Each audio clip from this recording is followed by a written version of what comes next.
This message is especially for Muslims. Let's suppose this is our nature or earth, and the left hand is Muslims, and the right hand is non Muslims.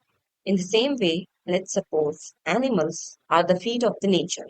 It means that humans and animals are like the pair of hands and feet of nature.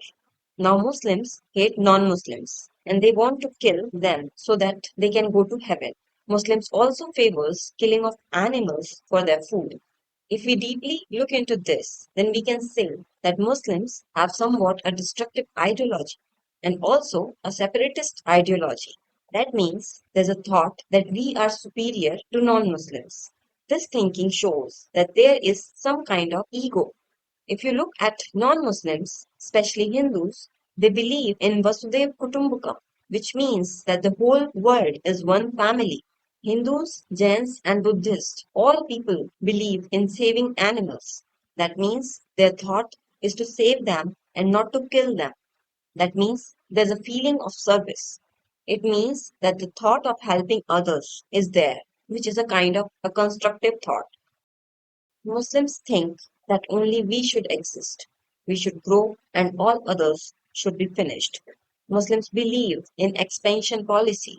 There's a tree in the jungle which kills all other trees and keeps on growing itself. Those trees are called parasites.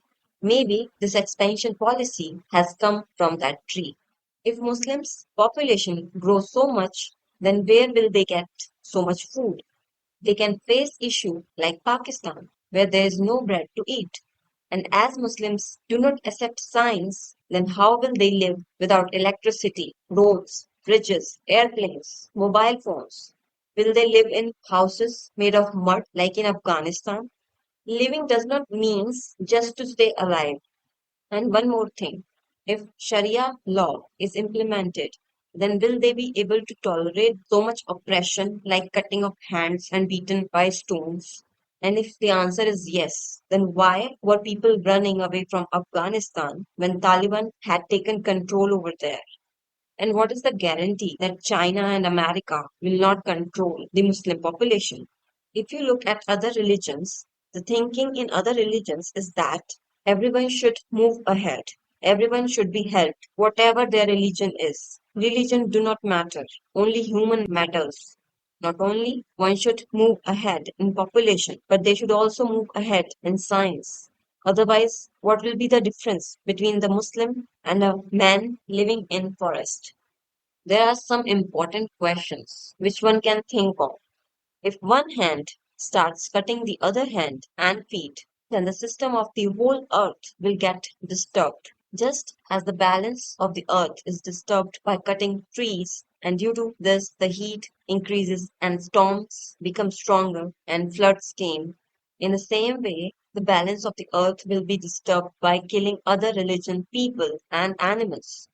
The next question is when the wind is same for everyone, when water is same for everyone, when the sun is same for everyone, when diseases are also same for everyone, and when the death is also same for everyone, then how is a Muslim different from a non-Muslim?